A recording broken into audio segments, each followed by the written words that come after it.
Time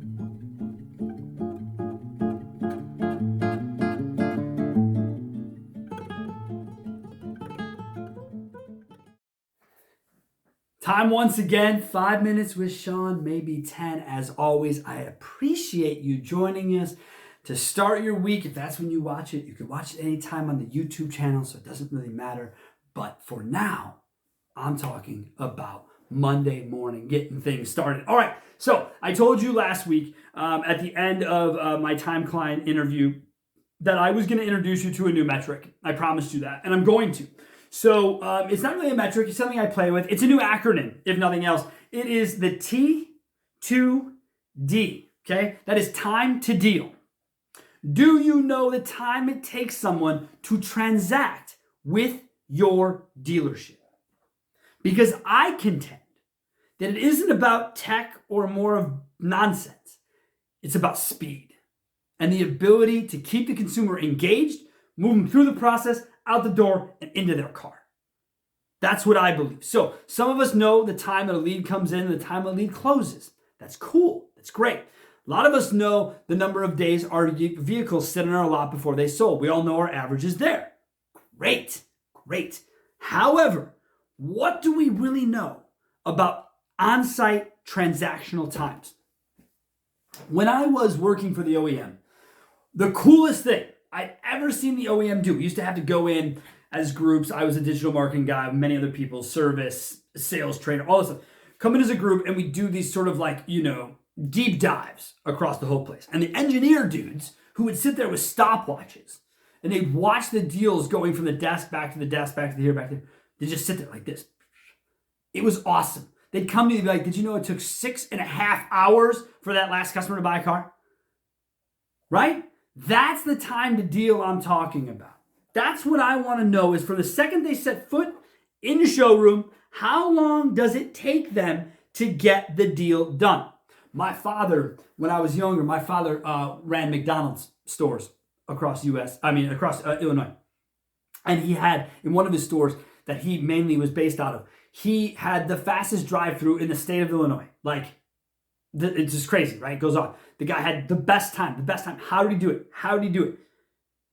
People. Instant feedback. You know why? So when you go into a McDonald's, you may not know this, but the window you order at, right, is here. Then it's the hallway to the window you pick up at. In between is all the shit that happens. Burgers, fries, the whole 9 yards, people working, making all of that, right? My dad, all day, paced that middle. How do I know this? Because I worked for him. You want to talk about shitty job? That was a shitty job.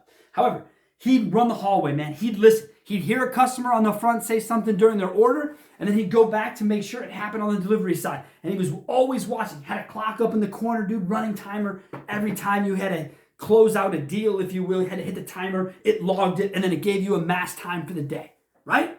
My dad he was a nut about making sure it was as fast as possible. Now, you could say my dad was in the fast food business, so he's into that. So I get that. However, the fast food business is a microcosm of what I believe the consumer wants everywhere they go. Everywhere they go, every time they go. They want to know how quickly they can get through it.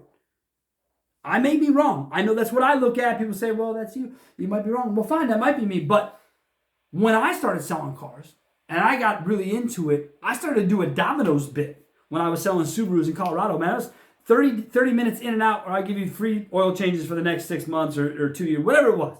Whatever we were doing for the week, we always kind of played with that variable. But the point was to sell the internet appointment because we knew that if we delivered on that, they would tell their friends and they would tell their friends and they would tell their friends. And honestly, I think it helped us out quite a bit because I think that's exactly what happened back then. And that Subaru store today is one of the top 3 Subaru stores in Colorado. So there's probably something they're all doing right there.